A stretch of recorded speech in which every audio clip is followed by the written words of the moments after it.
We're back to the Neil Haley Show, and my guests today are Scott Evans and Shamyra Howard, couple to Throuple on Peacock, premiering February 8th. How are you guys, and how did this project start? Because, I was reading about it, and Scott, how did this happen?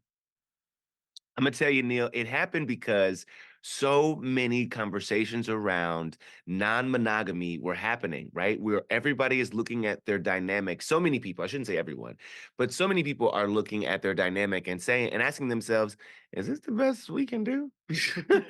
You know what I mean? And they're drawing to themselves, more resources. They're drawing to themselves more support. People are going to therapy more than ever. The younger generations, millennials and Gen Z, are looking at generations before them and saying, okay, y'all don't have all the answers. So we can't keep doing it the exact same way y'all been doing it. And maybe there's something out here that would work better for me. And so, this show, I think, was born out of that curiosity. It was born out of that reality. And so what better scenario, what better place, what better environment to try this thing out and see if this could be the life for you than with the incredible support, the incredible guidance and wealth of knowledge that is Dr. Shamyra in this process. So, Dr. Shamyra, tell us, define this whole story. I mean, what does it mean, Throuple? Define Throuple for me. Absolutely. I'm so glad you asked. So let's thruples are under the umbrella of polyamory, which is also under the umbrella of non-monogamy. So when we're talking about non-monogamy, we're just talking about being in a relationship structure that's not just with one person.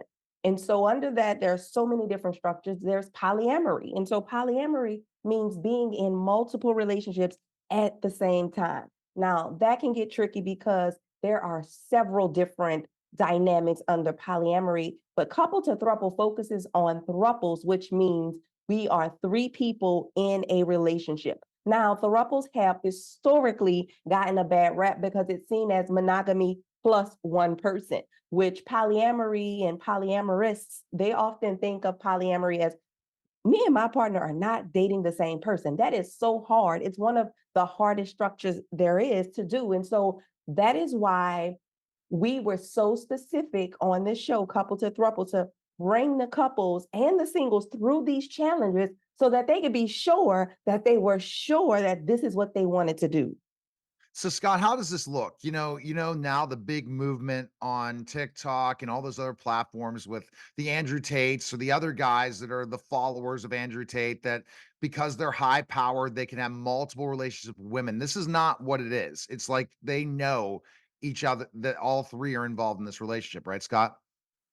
Yeah, no, this is not an event of casting your harem. No, not at all. And I think that the idea here is um there more and more of us are finding that the typical or traditional relationship structure isn't something that is successful for us.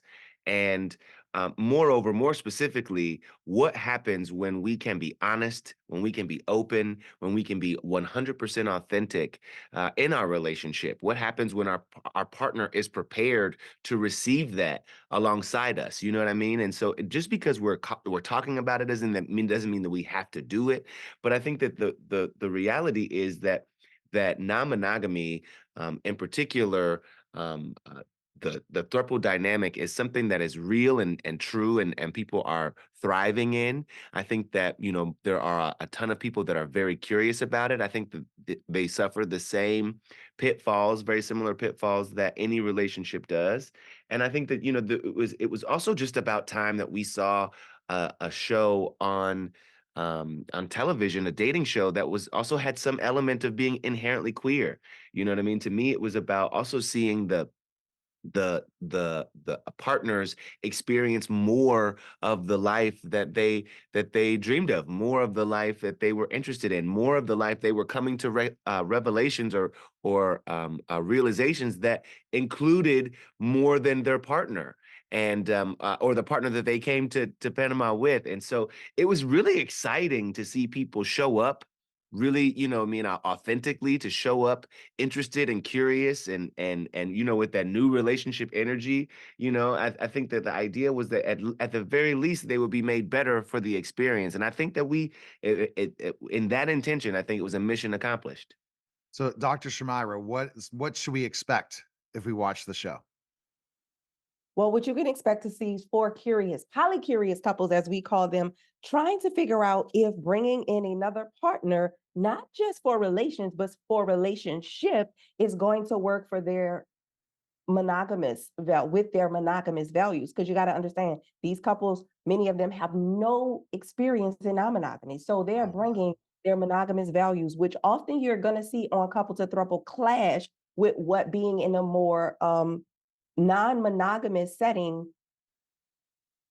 is going to do for them. So what you'll see is you're going to see issues with desire. You're going to see issues with jealousy on the show and how they overcome that. Communication, boundaries, chemistry. You're going to see couples exploring chemistry, all different types of chemistry with another person. And Wow. as you can only imagine, that's going to get pretty tricky for them really quickly.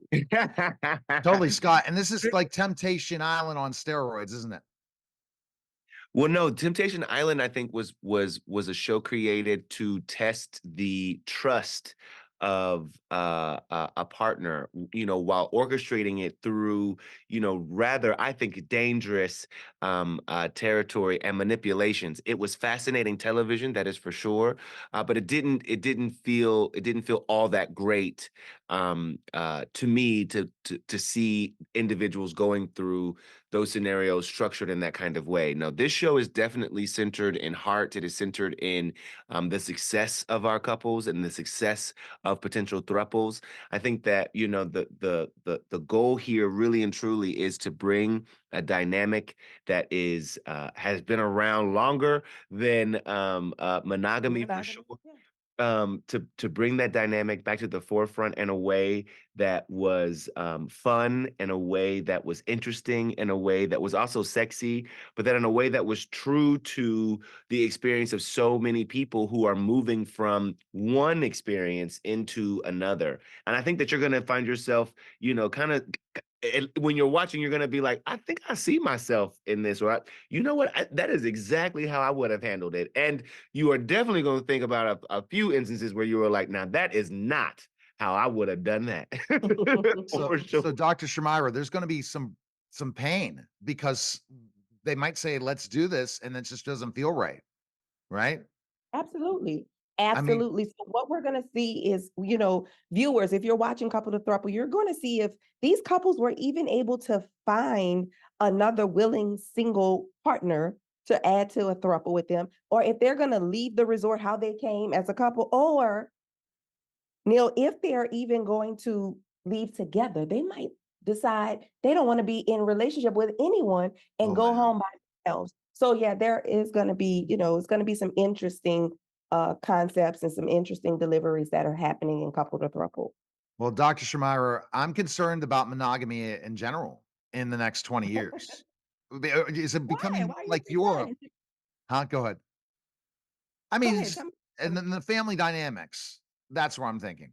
I don't know. That's my take. Well, well, what is the family dynamic now? So just imagine if we're in a relationship, right? There's always been multiple people in relationships, even before monogamy was a thing, and the family structure thrived then. So if we're in a loving relationship, a compatible relationship, where there's more than one person, that can't do nothing, that can only benefit the family structure. Right. So it's not necessarily something that is going to do away with the family structure as we know it. We're always in relationship with people and we're always talking about we need a village. Where is the village? So if we're in non-monogamous or polyamorous relationships, we know that there is a village there. And what we also know about these relationship structures is that they work and they are working if the people in them do the work. Now they are Well, more that's why difficult. everyone, no doubt. That's why everyone needs to tune into Peacock on February 8th. Love Peacock. Always work with NBC on a regular basis as well. And I love having conversations. Now, Scott, I mean, do you think this is what Europe was 10 years ago? I don't know, looking at the world structure. of this, how it's becoming more known in the United States, throupling than before? Yeah, what I'll tell you is that whether it's Europe, whether it's the past, whether it's the future, what I can tell you is that it is happening now. You know what I mean? And the reality is, if monogamy is working for you, if you feel seen and heard and understood and valued in your relationship, then continue moving, baby, as you are moving, because it is working for you. Yes, But if it is not, you are allowed to mind that experience. If it is not, you are allowed to look at that experience and critique it. You are allowed to change it. You are allowed to put that experience through all of these various filters to ensure that you can live the best life you want. And if it means getting into a throuple, then by all means, find you some Oh my support, goodness. you some resources, and do what you got to do. And if it doesn't, then baby, have it your way. that's All right. right. So tune in to Peacock February 8th. Thanks, guys. Appreciate it. Thank you, Thank man. you. All right. You're listening, watching the Neil Haley Show, and we'll be back in just a moment.